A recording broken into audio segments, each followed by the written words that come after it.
S'il vous plaît, merci. Reprenez vos places. Alors, on s'est délecté de ce que nous a dit le Rav Ben Roche. Maintenant, c'est le tour du Rav Chaim Dinovitch, qui n'est plus, encore une fois, présenté. On le connaît. Il fait partie de Batia, maintenant, aujourd'hui, dans Hashem. Et voilà, je lui laisse la parole. Le thème de sa conférence, ce sera le secret du mois d'Adar. Donc, le secret de la Simcha. Et cette Simcha-là, elle est incluse dans le mois d'Adar. Et c'est ce qu'on va essayer de comprendre. Voilà. Merci beaucoup et à tout à l'heure. Voilà, bonjour à tous et à toutes. Et le cours sera pour l'élévation de l'âme de Rabbi Yaakov Ben Chana et celle du grand rabbin de France, Rabbi Yosef Chaim Ben Emma.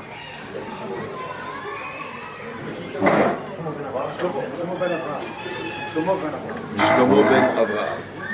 En tous les cas, nos maîtres nous révèlent que le mois de Hadar, tout le mois de Hadar, mais bien sûr, plus particulièrement la fête de Purim, ont pour but de réparer la faute de Adam et Chava. Donc d'une certaine manière, la réparation du monde, d'une certaine manière, nous permettre d'atteindre le but, le pourquoi de toute la création, puisqu'en réparant la faute de Adam, on permet à l'histoire, on permet à l'humanité, par l'intermédiaire du peuple juif, de réaliser le but, Asher bara Elohim la Asot, Rashi Omer le Taken, de faire le tikkun du monde, afin que se dévoile la royauté d'Hachem, Bayom Haouye Hachem, les Melech al Kol Haaretz. Quel est le rapport, quel est le lien entre Purim et la réparation de la faute? D'abord un remez simple, que l'on doit bien sûr un petit peu interpréter, mais en tout cas un remez qui apparaît dans la tradition liée au mois de Hadar, la tradition liée à Purim. Chayav inish le basume ad shelo yada. On doit boire à Purim jusqu'à ne plus savoir. Ad shelo yada. Ad shelo yada ben Arur Mordechai ve Barur Aman.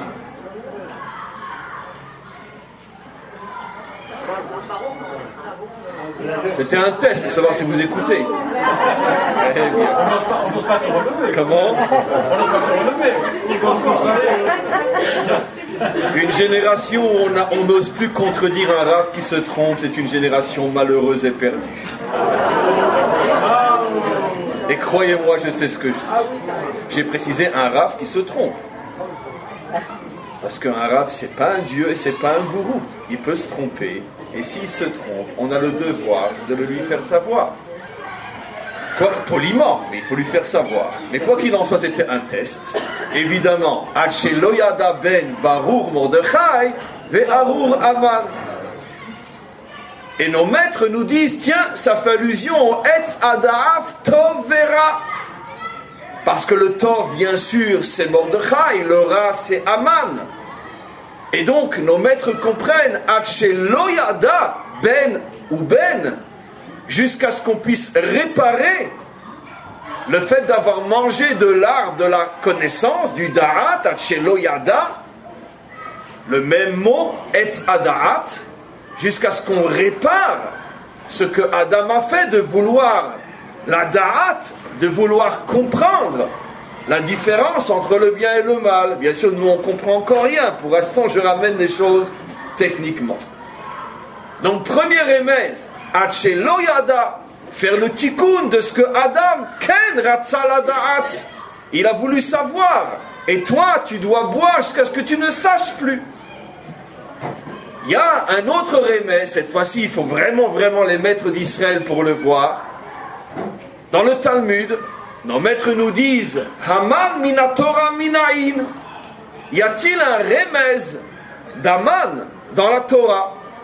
Puisque on sait que l'aide d'avar de l'oremisa beoraita, il n'y a rien dans l'histoire, et à plus forte raison l'histoire biblique, rien dans l'histoire qui n'a pas un remès, qui n'a pas une allusion dans la Torah de Moshe. Encore une fois, à plus forte raison quand il s'agit d'une histoire biblique, Purim, Megillat Esther, il faut un remès. Nos maîtres disent, vous savez très bien que dans la Torah il n'y a pas de voyelle, donc un mot on peut le lire de différentes manières. Tout de suite après la faute, tout de suite après avoir mangé de l'arbre Etz Adaat, Hachem demande à Adam, mais qu'est-ce que tu as fait? Hamina etz asher amarti lecha lo tochal achalta? Est-ce que de l'arbre que je t'ai interdit de manger, est-ce que tu as mangé? Mais en hébreu, il n'y a pas de ponctuation, donc on peut dire, au lieu de dire Hamin haetz, on peut lire Haman haetz, car ça s'écrit de la même manière. He mem nun. Haman haetz. Haman, c'est l'arbre. Et de là, nos maîtres disent Mikan remez le Haman minatora. Et donc, on retrouve une allusion à Haman et à nouveau liée au Etz Adaat. Et si on se rappelle bien sûr que Haman est la manifestation de Amalek dans la génération de Mordechai, on arrive donc à une formule extraordinaire. Quel est le shoresh, quelle est la racine d'Amalek dans le monde? Hetz Adaat Tovera. Hamina Hetz Haman Hua Hetz. Amalek, c'est l'arbre. Jusqu'ici, on est bien sûr dans le mashal, mais quel est le nimshal? On a expliqué les choses au niveau du comment, mais où est le pourquoi? De quoi parle-t-on? Alors, on va se poser la question simple, bien que, quand je dis simple, tarté mashma, parce qu'on va l'expliquer de manière très simple, parce qu'il faudrait sans doute des millions d'années pour commencer seulement à expliquer tout ce qui se cache dans la faute du Etz Adaat. Mais à notre niveau, expliquons-le de la manière la plus simple possible. Comme je le demande dans chaque cours où je traite de ce sujet, sans doute ceux qui me suivent dans d'autres cours ont déjà entendu cette question. En quoi le fait de savoir, de comprendre ce qui est bien et mal, non seulement est interdit, mais en plus peut amener la mort? Je veux comprendre, je veux savoir, je veux comprendre ce qui est bien, je veux comprendre ce qui est mal. Hachem non seulement interdit de savoir, mais en plus il te dit si tu manges tu vas mourir. Et pour ceux qui connaissent un peu plus l'histoire et son sens, au lieu de manger du Etz Adaat, en vérité il aurait dû manger du Etz Achayim. Hachem lui a dit ne mange pas du Etz Adaat, mange du Etz Achayim. En quoi le fait de vouloir savoir est interdit et en plus peut amener la mort? La question peut paraître Bachamaïm, mais en vérité la réponse est très très simple. Très souvent, trop souvent, dans l'existence, dans la vie, vouloir tout savoir, vouloir tout comprendre, non seulement ne nous aide pas à avancer, non seulement nous freine, mais trop souvent nous tue. Vous savez, c'est l'histoire de... J'espère que personne ne se sentira concerné dans cette salle. L'histoire d'une personne qui n'est jamais arrivée à se marier.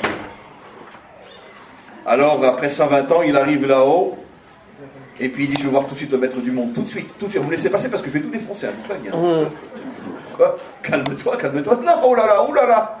On va voir comment il va me répondre. Donc, très bien, on voit que le bonhomme, il est vraiment décidé, ou la bonne femme. Il arrive dans le bureau du maître du monde, sur la table, il dit, c'est pour vous réveiller. Parce que moi, j'ai eu le dernier cours, alors j'ai intérêt à briller si on est tous endormir. Et donc, il tape sur la table, et il dit, attends, maître du monde, je ne comprends pas. J'ai appris à la yeshiva, comme des millions d'autres juifs, qu'est-ce que tu fais depuis que tu as cessé de créer le monde? Attends, mais avec Zivugim, tu ne t'occupes que de faire rencontrer ceux qui doivent se rencontrer. C'est la seule chose que tu as à faire. Et tu n'as pas été fichu de me donner une femme? Attends, tout le monde compte et pas moi. Nous, réponds-moi. Le maître du monde dit, non. Bien. Tout est enregistré. Je vais te montrer le film de ta vie. Assis-toi, cinéma gratuit. 120 ans de ta vie gratos. Il s'assoit, puis il se retrouve à l'âge de 18 ans en train de parler avec une gentille et jolie brune. Il dit, et voilà, c'était elle. Ben non, c'est impossible, c'est très bien que moi j'aime que les blondes. Ok. Très bien. Un an après, dans un autre café, avec une jolie blonde. Et voilà. Mais non, tu sais très bien, c'était une Marocaine, moi je ne veux qu'une Tunisienne. Si on a des blondes, j'en sais rien. Très bien. Okay. Un an après, dans un autre café, avec une Tunisienne blonde. C'est celle-là. Mais non, celle-là, elle n'aime pas la musique. Moi, sans musique, je ne peux pas vivre. Et ainsi de suite. Pendant 120 ans, il lui montre que des milliers de fois, il était en face d'un zivouk potentiel, mais comme lui, il avait dans sa tête sa définition des choses, et que c'est comme moi je comprends, eh bien, il est passé à côté de la vie, comme il est dit, Re Isha Imahayim, un homme n'est vivant que s'il est marié. Pareil dans l'autre sens. Ce qui veut dire que tu es passé à côté de la vie parce que tu as voulu imposer ta définition, ta compréhension des choses au maître du monde. Moi, je ne me suis pas occupé de toi. Je me suis occupé que de toi. Le problème, c'est que ta tête, elle t'a empêché de commencer à vivre. Tu es resté un homme mort. Et donc, combien de situations dans l'existence, on n'avance pas, on fait marche arrière, ou tout simplement, on se tue, on se suicide, parce que l'on a décidé qu'on devait avancer selon notre compréhension des choses, et on n'était pas attentif, on n'était pas sensible à la vie, celle qui en vérité est décidée par le maître du monde, et qui généralement, pour ne pas dire pratiquement tout le temps, ne passe jamais par les chemins de notre compréhension. J'explique très simplement, mais malgré tout très profondément. Hamina etz, amana etz, nos maîtres nous disent, la klipa d'Amalek, celle qui se trouve en chacun d'entre nous, et vous comprendrez maintenant pourquoi. Nos maîtres nous disent que Amalek gematria hasafek, le doute. Parce que, quand il était pour la 3e fois avec la Tunisienne blonde, mais qui n'aime pas la musique, sans doute il a dû se poser la question. Oui, mais elle est tunisienne, moi aussi. Elle est blonde, j'adore les blondes. Oui, mais elle n'aime pas la musique, alors qu'est-ce que je fais? Elle est tunisienne, je me marie avec elle, ou elle n'aime pas la musique? J'ai un doute. Comme j'ai un doute, je ne rentre pas dans le doute. Amalek, il est mort. Ça veut dire qu'à partir du moment où tu veux comprendre, tu n'avanceras jamais. À partir du moment où tu veux être sûr, tu n'avanceras jamais. Dans un autre domaine, qui bien sûr n'est pas le nôtre, mais qui est malheureusement celui du monde en général, même pas si loin que ça, à Tel Aviv ou ailleurs. On se marie, ouais, mais on va quand même attendre 7, 8 ans, 9 ans, 10 ans avant d'avoir des enfants, parce que bon, je veux dire, il faut quand même qu'on ait une situation, il faut quand même qu'on soit installé, il faut quand même qu'on ait commencé à payer quelques années la mashkenta pour être sûr que ça roule. On fera des enfants vers 30, 35 ans, quand on sera sûr. On repousse la vie. Et puis après, on arrive des fois à 30, 35 ans, mais à force d'avoir pris des précautions, on ne peut plus avoir d'enfants. Et puis on est passé à côté de la vie. L'Alia, ça ne nous concerne pas, on est tous ici. Mais ça concerne combien de nos frères et de nos soeurs partout dans le monde? Je monte pas, c'est le moment, c'est pas le moment. J'ai suffisamment d'argent, pas suffisamment d'argent. Je vais trouver un emploi, je vais pas trouver un emploi. Et puis, entre-temps, tu montes pas. Et tu monteras peut-être jamais. Mes amis, les choses les plus importantes de la vie dépendent justement de notre capacité de ne surtout pas toucher à l'arbre de la connaissance. C'est-à-dire d'avoir des certitudes. Parce qu'avec des certitudes, on n'avance pas. On avance dans la vie qu'à condition de mettre nos certitudes, notre vision, notre compréhension de côté. La vie nous oblige à faire abstraction de ce que l'on voudrait, de ce que l'on croit comprendre, de ce que l'on a décidé, de nos définitions. La vie ne supporte pas nos définitions. Et à chaque fois qu'on s'enferme dans notre da'at, on est mort. Dans un couple, déjà marié, il a pris la Tunisienne, blonde et qui aimait la musique. Quelle chance il a eu, vous imaginez. En plus, elle fait la Kaïla. Mais le problème, c'est que même si elle a tout ce que tu voulais, tu sais très bien que très vite après le mariage, quand les masques vont tomber, à ce moment-là, tu vas te rendre compte qu'elle a beau avoir toutes les qualités que tu cherchais, mais ses défauts, tu t'y attendais pas du tout. Et tu commences maintenant à avoir des questions et des doutes, et ci et ça, est-ce que j'ai fait le bon choix, est-ce que j'ai pas fait le bon choix? Et ces questions, ces doutes, ils te rongent, ils t'affaiblissent, ils t'usent. Jusqu'à un moment où parfois, tu vas te retrouver dans une situation de couple mort. C'est quoi un couple mort, comme j'explique souvent? C'est un couple où on vit l'un à côté de l'autre, mais pas l'un avec l'autre.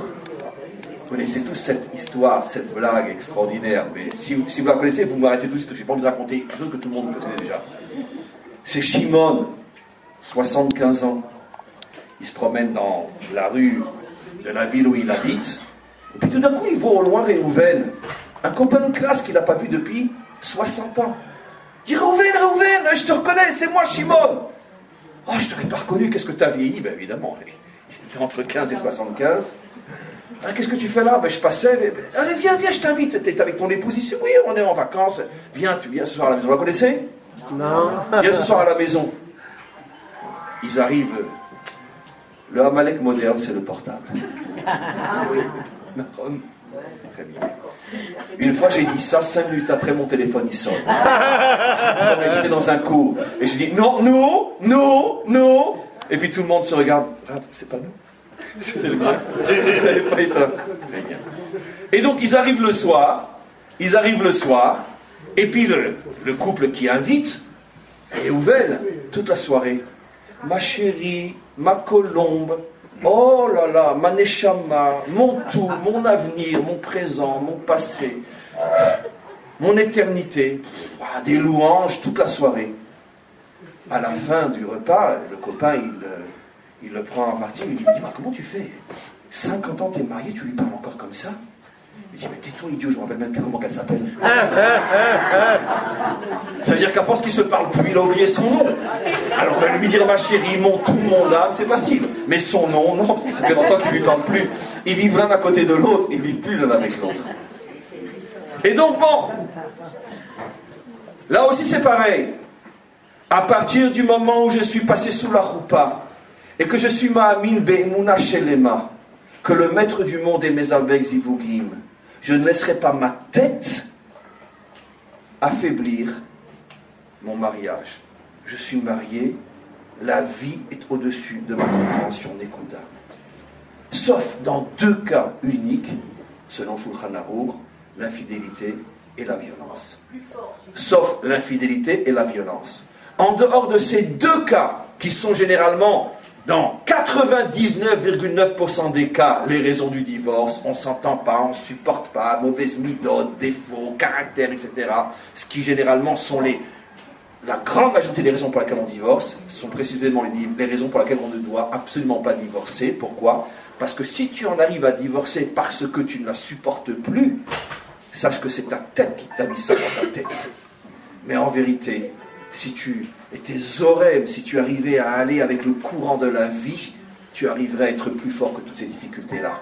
Mais tu as fait malheureusement le choix de la compréhension, tu ne fais pas le choix de la vie. Maintenant, à un niveau beaucoup plus profond, mes amis, vous allez comprendre pourquoi Amalek nous déteste tellement. J'ai volontairement donné des exemples de la vie de tous les jours parce que c'est très important, parce que je suis sûr que ça fera, et ça a fait sans doute beaucoup de bien à la plupart d'entre nous, de rappeler des notions simples, mais qui sont fondamentales. Pourquoi Amalek nous haït tellement? Parce que Amalek est toujours, dans chaque génération, le peuple, la civilisation qui est la plus brillante sur le plan intellectuel. Celle qui a la prétention de tout comprendre et qui peut tout comprendre. Je dis toujours, et sans la moindre exception, l'histoire ne m'a jamais contredit. Amalek n'est pas un peuple barbare. Amalek n'est pas un peuple monstrueux dans le sens... Amalek sont des gens extrêmement raffinés. Dankeschön, bitteschön. Un chef de camp de concentration ne peut être qu'un grand artiste qu'un grand musicien, qu'un professeur de philosophie ou de théologie. Bon, l'Ukrainien, le garde qui tue le juif réellement, c'est un petit Ukrainien qui ne voit pas la différence entre une bouteille de vodka ou une bouteille de whisky. L'écart, c'est que ça saoule. Mais celui qui dirige, celui qui donne des ordres, dans tous les camps de concentration, sans la moindre exception, étaient d'anciens professeurs d'université, d'anciens théologiens, des gens de très très haut niveau. L'Allemagne était précisément le pays le plus éclairé, le plus fort dans tous les domaines de la science, de l'art, de la culture. Et aujourd'hui, quel est le pays musulman qui reprend et qui rêve de reprendre le flambeau d'Hitler? L'Iran, le plus élevé, le plus fort, le plus grand, le plus prestigieux, et je le dis sincèrement, car vous le savez tous que c'est vrai, de tous les peuples musulmans sur terre. Les Perses, les Iraniens, jusqu'à aujourd'hui, c'est eux qui ont inventé le cinéma, c'est eux qui ont inventé jusqu'à aujourd'hui je ne sais combien de choses. C'est le seul pays musulman qui donne des prix Nobel jusqu'à aujourd'hui. C'est le seul. C'est des gens extrêmement raffinés. D'ailleurs, Bibi ne se trompe pas lorsqu'il dit que nous n'avons rien contre le peuple iranien, qui est un peuple extraordinaire. Car c'est un peuple extraordinaire. Mais c'est précisément un peuple extraordinaire qui peut donner naissance à Amalek. Pourquoi? Pourquoi l'Allemagne? Pourquoi l'Iran? Pourquoi l'Arabie Saoudite ne pourra jamais être Amalek? Pourquoi les Syriens ne pourront pas être Amalek? Pourquoi les Irakiens ne peuvent pas être Amalek? Ils peuvent être monstrueux, barbares, comme les Cosaques. Mais les Cosaques, c'est pas Amalek. Il faut faire la différence entre le monstre et Amalek. Amalek ne peut être qu'un professeur d'université. Et vous savez pourquoi? Qui a révélé ça? Bilham. Quand il a dit d'Amalek, Réchit Goyim, c'est la crème des peuples. Pourquoi je traduis Réchit par crème? Parce que Réchit Harisotechem, vous donnerez le meilleur de votre pâte, vous la donnerez au Kohanim. Et le seul autre peuple qui est appelé Réchit, parmi tous les peuples, Israël, Réchit Tevuato. Deux Réchit, Israël et Amalek. Donc vous voyez bien que Amalek n'a rien à voir avec les Cosaques, n'a rien à voir avec un monstre irakien ou syrien. Amalek ne peut être qu'un prix Nobel. Alors, on se pose la question évidente. Puisque les nazis étaient tous des Bitteschön, Dankeschön. Alors comment ont-ils pu faire ce qu'ils ont fait? Pourquoi peuvent-ils tellement nous haïr? Parce qu'ils sont l'expression dans l'histoire du phénomène Amalek qui est dans chacun d'entre nous. Pourquoi ils nous haïssent tant? Parce que, justement, comme ils ont un tellement haut niveau intellectuel, et comme ils ont la prétention de tout comprendre et de tout expliquer, il y a un peuple et une histoire qui les rend fous. C'est celle des Juifs, qui ne rentrent à l'intérieur d'aucune explication. C'est ce qui les rend fous. Parce que le nazi peut tout expliquer, sauf l'histoire du peuple juif. Il y a quelque chose qui lui échappe, et c'est ce qui le rend fou. C'est extrêmement simple, en même temps qu'extrêmement profond, ce que j'explique. Plus un peuple atteint des niveaux de compréhension extrêmement élevés, et plus il est potentiellement extrêmement dangereux pour nous. Parce que quand il arrivera au summum de son fantasme de croire pouvoir tout comprendre, il s'apercevra qu'il y en a un qui ne rentre pas dans la formule, et celui-là, il faut le faire disparaître parce qu'il remet en cause tout ce que je croyais être et tout ce que je croyais comprendre. Et vous savez pourquoi le peuple juif ne rentre dans aucune définition? Parce que le peuple juif, c'est celui qui a fait le choix de la vie. Comme nous dit Moshe Rabbeinu, ou Bacharta Bachayim. Ça veut dire quoi, l'Ivchor Bachayim? Vous imaginez un peuple qui, en 1945, sort de Auschwitz, et en 1948, tous avec un numéro sur les bras, sont en train de danser dans les rues de Tel Aviv. N'importe quel peuple, combien de siècles lui aurait-il fallu pour méditer sur ce qui vient de lui arriver et de recommencer à vivre? Nous, on est juifs, on ne se rend même pas compte du miracle. Parce que nous, on est dedans. Imaginez Il n'y a aucun équivalent dans l'histoire d'un peuple qui a pris autant de coups, dont le dernier, et qui a continué à vivre comme si de rien n'était. Ils sortaient des bateaux. Arrivant ici en Palestine, on leur donnait un fusil et ils continuaient à vivre. Mais n'importe qui aurait traversé ce qu'il a traversé, il avait besoin de 250 000 psychologues, 441 000 coachs, plusieurs siècles de remise en forme, et puis après peut-être on se remettra à vivre. L'expérience dans la vie de tous les jours, à titre individuel, une épreuve, un malheur, un divorce, combien de temps il nous faut pour nous remettre? C'est intéressant. Des fois pour des épreuves privées, il nous faut des années pour nous remettre. Une épreuve gigantesque qu'on ne peut même pas comparer à 1 milliard d'épreuves qui peuvent nous arriver à nous en tant que prates, et malgré tout le peuple juif s'en est remis en quelques années. Pourquoi? Parce que le peuple juif est porteur de la shrina. Ubacharta bachayim, ce n'est malheureusement pas dit pour chacun d'entre nous. C'est à mériter pour chacun d'entre nous. Chacun d'entre nous peut effectivement arriver à faire le choix de la vie et à traverser toutes les difficultés de l'existence comme si elles n'avaient pas existé. Mais au niveau du peuple juif, pour que nous ne disparaissions pas, c'est un cadeau que Hachem nous a fait. Hachem a inscrit la vie à l'intérieur de l'ADN de ce peuple, et que nous le voulions ou non, que nous en fassions ou non le choix, en tant que nation, en tant que peuple, lorsque nous traversons une difficulté, même celle d'Auschwitz, on continue comme si on l'avait déjà oublié. Pourquoi? Parce que comme Hachem a décidé que ce peuple ne disparaîtrait pas, il a inscrit en lui la vie. Derech Agav, c'est aussi la raison pour laquelle, en tant qu'individu, plus un homme se connecte à son peuple, plus un homme veut participer et vivre l'histoire d'Israël, et plus il reçoit les forces de la vie, et moins il sera affaibli dans les moments d'adversité. Mais plus un juif vit à part, plus un juif vit pour lui, sa femme, ses enfants, sa famille, sa petite religion, son petit olam haba, plus un juif ne se soucie que de lui, et quand ça va lui tomber sur la tête, il n'est pas sûr qu'il pourra se relever. Parce que quand tu es connecté au Ham Israël, tu es connecté à la vie. Et quand tu es connecté à la vie, rien ne peut te mettre à genoux. Et maintenant on revient sur la faute de Adam.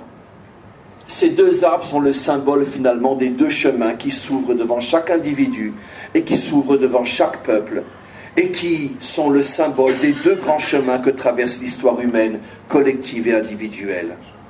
Hachem nous prévient, si tu veux être quelqu'un qui à chaque fois que tu dois faire un choix, tu te poses la question, j'ai raison, j'ai pas raison, j'y vais pas, etc., tu ne feras jamais rien dans ta vie, t'es mort. Parce que tous les vrais choix, il faut les faire sans trop se poser de questions. Dites-moi, un autre exemple, je reviens avec mes gros sabots, mais c'est tellement important. Je dis toujours, et c'est vérifié, c'est scientifique, plus tu vis longtemps avec une femme, avec une fille, avant de te marier pour être sûr que tu vas faire le bon choix, plus vite tu divorceras après le mariage. C'est mathématique, je répète. Plus longtemps tu vis avec elle avant le mariage, plus vite tu divorceras après.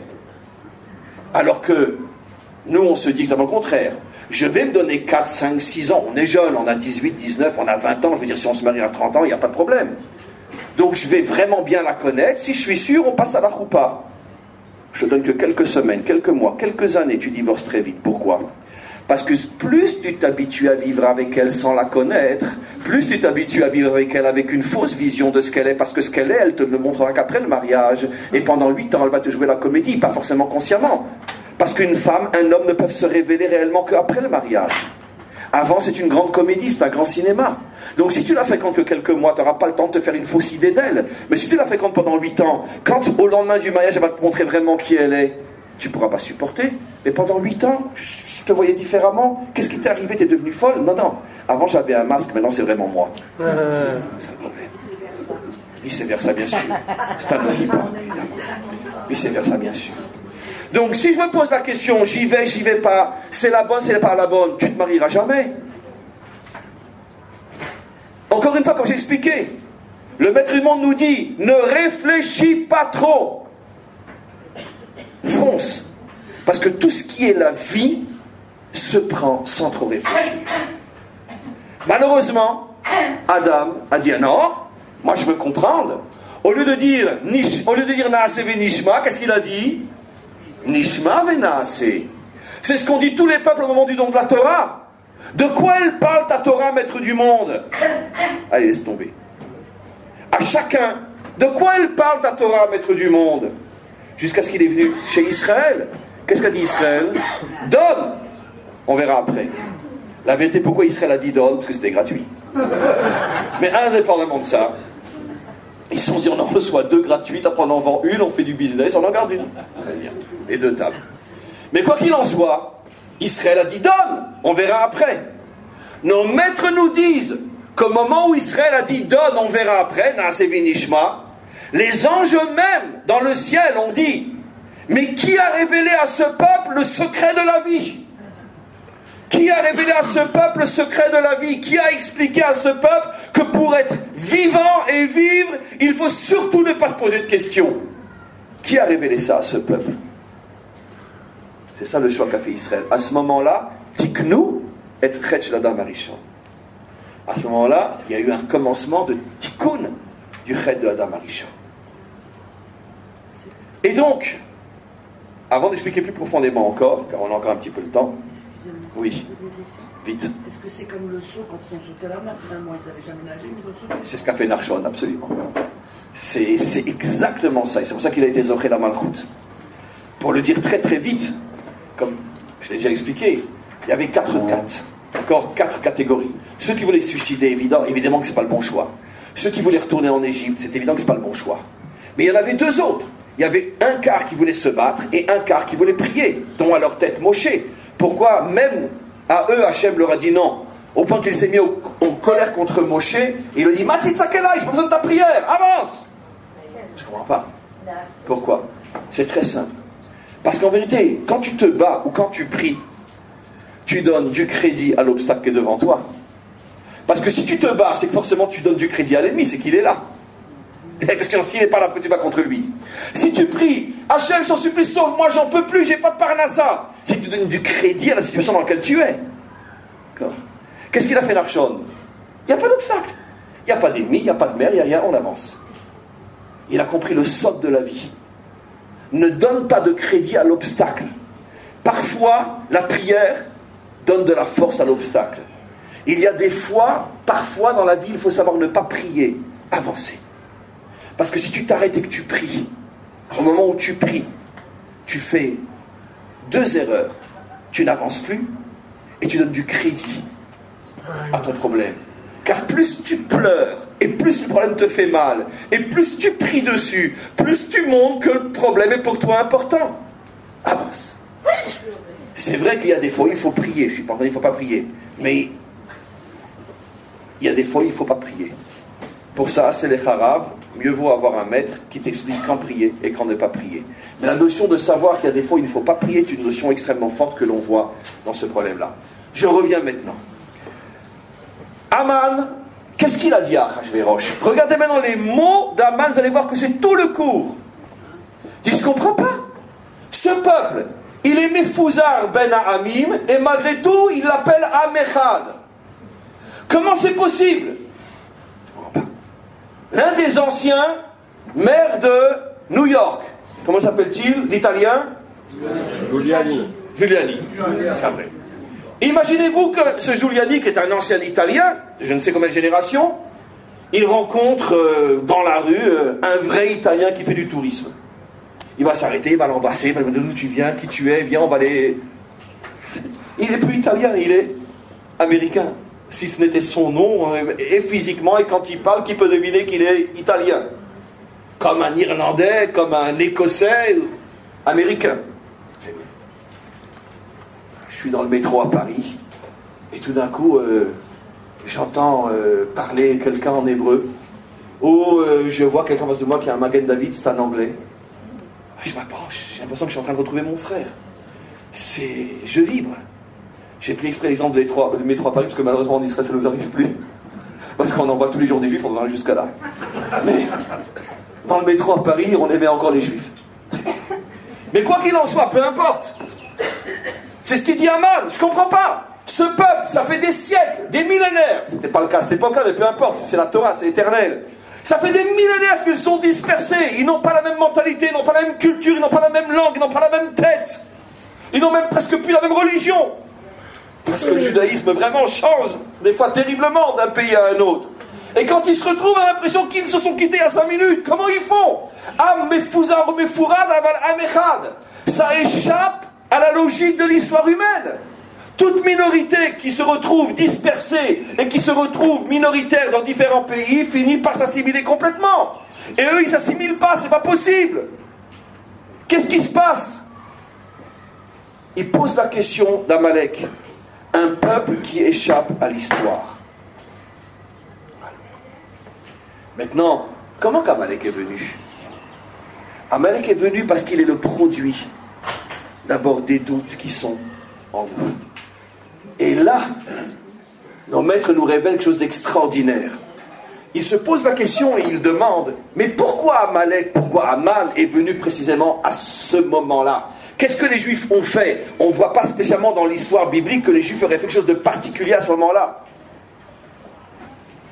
Derech Hagav, je vous conseille d'écouter à partir de demain un cours que j'ai fait d'Afka aujourd'hui sur la Shoah, lié à l'histoire de Purim. Il n'est pas encore sur le site, il sera à partir de demain. Un cours vraiment très très très important. Il sera sur le site demain. YouTube? Non, sur mon site à moi. Ah, vous avez un site. Mais quoi qu'il en soit, j'ai posé cette question, qui est la question des maîtres d'Israël, sauf que ce matin j'ai répondu de manière très très différente de ce que je vais faire maintenant. Nos maîtres se posent la question, et pourquoi qu'est-ce qui s'est passé? C'est quand même quelqu'un qui veut exterminer hommes, femmes et enfants. Quelle peut être la faute qu'Israël a fait? Et nos maîtres fous, ils ne voient pas spécialement quelque chose à ce point horrible qui pourrait justifier que tout d'un coup se lève Aman et veulent l'exterminer. Parce que ce que j'ai expliqué, que ce qui dérange Aman, c'est le fait qu'Israël ne rentre dans aucune catégorie compréhensible, selon l'histoire expliquée par un prof d'université. Très bien. Mais nos maîtres demandent avant ça. Comment il est venu, Bichlal? Car nos maîtres savent très bien qu'il ne peut rien nous arriver si quelque part on n'a pas un lien avec. Nos maîtres nous rapportent cette histoire qui est au tout début de la Megillah. Qu'est-ce qu'il y a au début de la Megillah? C'est qu'il y a ce grand banquet. Et vous savez tous et toutes que ce grand banquet, on dit que c'était une farce qui n'avait qu'un seul but, de voir quelle serait la réaction des Juifs. Seulement, pour ne pas inviter que les Juifs qui se seraient rendus compte qu'on les amène dans un piège, qu'est-ce qu'il a fait? Il a invité les 70 peuples, il a invité tout le monde, soi-disant il fête les 3 ans de sa royauté, peu importe, etc., pour noyer le poisson dans l'eau. Mais il invite les Juifs aussi. Et nos maîtres nous disent que toute l'intention du banquet, c'était surtout les Juifs. Pourquoi? Parce que les Juifs arrivent, les représentants bien sûr d'Israël, chaque peuple ses représentants, des centaines de représentants. Bon, les Juifs, vous le connaissez, je veux dire, tout de suite, ils demandent pas qu'est-ce qu'il y a à manger, ils n'oseraient pas. C'est cachère, c'est pas cachère. Bien sûr, c'est cachère. Bien sûr, on sait très bien que vous mangez cachère, il n'y a pas de problème, c'est cachère. Oui, mais c'est cachère Rabanout, c'est cachère Badat, c'est cachère Marpoud, c'est cachère quoi? Il y a, pour les Sfaradim, il y a Marpoud, et pour les Ashkenazim, il y a Badat, il n'y a pas de problème. Très bien. Oui, d'accord, mais il n'y a pas qu'un problème de cache-route. Je veux dire, vous allez chanter, vous allez danser, et vous êtes méourav, les femmes vont faire des danses du ventre, etc. Je veux dire, nous, on ne peut pas, c'est pas possible. Mais ne vous inquiétez pas, vous avez prévu une salle, vous pouvez la fermer la porte, il n'y a pas de problème, on respecte vos lois, on veut simplement que vous soyez présents pour honorer le roi. Pas de problème. C'est caché à Bada, c'est caché à Marpou, c'est caché à Tara, c'est caché à chacun sa cache-route. Vous n'aurez pas besoin d'être mélangés, méourav, vous n'entendrez pas les femmes chanter, les femmes danser, il n'y a pas de problème. Cacher les méadrines. Oh, très bien. Bon, ben on accepte, roi. Non, mais d'accord, mais j'ai quand même vous dire quelque chose, quand même. Sachez que vous ne soyez pas choqués sur le moment. Moi, je suis quelqu'un de très, très honnête. Je vous préviens d'avance. Et nous avons l'intention, mes ministres et moi, de fêter cette cérémonie, moi habillé avec les habits du Kohen Gadol, et tous mes ministres avec les habits des Kohanim. Et à la table d'honneur, on mangera dans les ustensiles du temple. Ne vous inquiétez pas, vous aurez du khat pahami, vous pourrez venir en jeans ou en costume, comme vous voulez. Tout le monde sera habillé comme il veut. Mais nous, la table d'honneur, on est habillé avec les habits du Kohen Gadol, les habits, etc. Et pourquoi? Demandent les représentants. Ben écoutez, vous savez très bien que de toute façon, il n'y a pas de grande chance que vous puissiez un jour retourner en Israël. Je veux dire, vous êtes des Perses de confession juive. Et on peut très très bien vivre en Perse aujourd'hui, être un super orthodoxe, on vous laisse respecter vos lois et tout, il n'y a pas de problème. Mais bon, Israël, vous oubliez, quoi, je veux dire, c'est fini. Bon, laisse-nous réfléchir. Ils sont rentrés, puis ils ont commencé à faire des pitpoulis. Ils ont ouvert la Gemara et ça y est, c'est reparti. Oh. Est-ce qu'on va retourner, notre génération en Israël, où on va pas retourner? Et puis de toute façon, je veux dire, si lui il a envie de manger les habits du Kohen Gadol, c'est son problème, c'est pas le nôtre, etc. Bon, on ne peut pas faire cette offense au roi qui nous laisse manger les méadrines. Et ils y ont été. Ils se sont assis, ils sont passés à côté du roi qui était habillé avec les habits du Kohen Gadol, ils ont baissé la tête, genre pour ne pas cautionner, mais ils sont quand même assis. Les Tunisiens ont mangé leur pkaïla, les Ashkenazim ont fait de fiches, et chacun en avait pour ce qu'il voulait. Les Marocains, ils ont eu bien sûr la DAF aussi. Très bien. À ce moment-là, il est sorti une voix du ciel qui a dit: quoi? Vous cautionnez une chose pareille? Il mange dans les habits du Kohen Gadol, il est en train de vous dire que vous ne retournerez pas sur votre terre, et vous cautionnez une chose pareille. Eh bien, je vais vous amener quelqu'un qui va vous rappeler que vous ne serez jamais des Perses de confession israélite. Est venu Aman. Voilà ce que disent nos maîtres. Et en vérité, tout a commencé pourquoi? Parce qu'ils ont essayé de se trouver mille et une bonnes raisons de dire: allez, bon, c'est pas si grave que ça, c'est... Ah, vous êtes dans le doute, vous essayez de fonctionner après votre tête.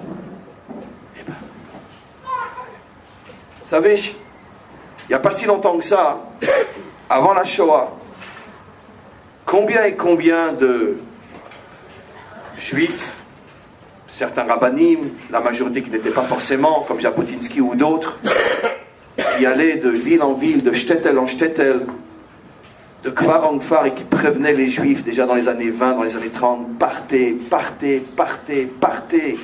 Regardez, le parti nazi est en train de monter, il a déjà écrit Mein Kampf, mais laisse tomber, c'est un malade mental, un Autrichien, il a des chances de devenir roi des Allemands, non franchement, mais qui va suivre ce malade mental? Et puis je comprends pas, je veux dire, en Allemagne il y avait un juif sur deux, c'était un avocat sur deux, c'était un juif à Berlin à cette époque-là, un avocat sur deux, pas sur trois, sur deux. Laisse tomber, je veux dire, on va commencer à s'affoler pour n'importe quel petit malade mental qui commence à menacer les juifs, on en a vu d'autres. Partez, partez avant qu'il ne soit pas trop tard. Et on a commencé à faire des pitpoulis, mais les rabbins communautaires ont dit: mais écoutez, maintenant on est en train de construire une communauté, on vient d'investir des millions d'euros pour une nouvelle école à Paris, on ne sait pas le moment de partir maintenant, il faut arrêter. D'accord. On fait des grands centres communautaires, on fait ci, on fait ça, genre, même si Marine Le Pen elle monte, elle va pas exagérer. Tu mets ta tête, va y avoir Amalek. En chadash tachat hashemesh. À chaque fois que le peuple juif commence à s'inventer des bonnes raisons de rester un Français de confession juive, un Américain de confession juive, et toutes les confessions de chaque juif partout où il est, va y avoir Amalek. C'est ce qui se passe. Et donc, ce que l'on doit comprendre d'ici, c'est deux choses. D'abord, aujourd'hui, plus que jamais, nous avons le devoir, nous qui vivons en Israël, d'alerter nos frères, nos sœurs, partout dans le monde, que jamais le peuple juif n'a été aussi en danger qu'aujourd'hui, partout dans le monde. La montée de l'islam, la montée de l'extrême droite, et tous les signes sont là pour nous dire que les choses vont peut-être changer plus vite qu'on ne le pense. Kimitzion Tiepleta, le seul endroit où les juifs seront en sécurité. Je n'ai pas dit, ça ne va pas barder ici, mais le seul endroit où il y aura plétim, ça serait ici, en Israël. Deuxièmement, chacun d'entre nous dans notre existence, qu'on doit comprendre du secret du mois de Hadar et du secret de Purim, c'est que d'aille avec toujours ces questions qui nous affaiblissent, qui nous usent. Est-ce que j'ai fait le bon choix? J'ai pas fait le bon choix? Est-ce que je vais le faire? Je vais pas le faire, etc. Vie! La vie, c'est comme une pomme, ça se croque à pleines dents. Et quand on croque la vie à pleines dents, on n'est jamais déçu. Mais quand on se pose trop de questions, on finit par mourir. Et c'est vrai dans tous les autres domaines, domaine politique, avec tout ce qui se passe en ce moment, la Judée, la Samarie, etc. Et qu'est-ce que vont dire les nations? Et si on rend pas, etc. Malheureusement, le pouvoir politique en Israël est complètement, mais complètement dans la faute du Etz Hadat. Il se pose trop de questions. Et c'est pour ça qu'on est, d'une certaine manière, en danger aussi. Be'ezrat Hashem, qu'on arrive tous pendant cette fête de Purim à boire profondément au point d'arriver à Tchelo Yada, arriver à dépasser toutes les questions qui nous rongent et faire le choix de la vie. Amen. Amen.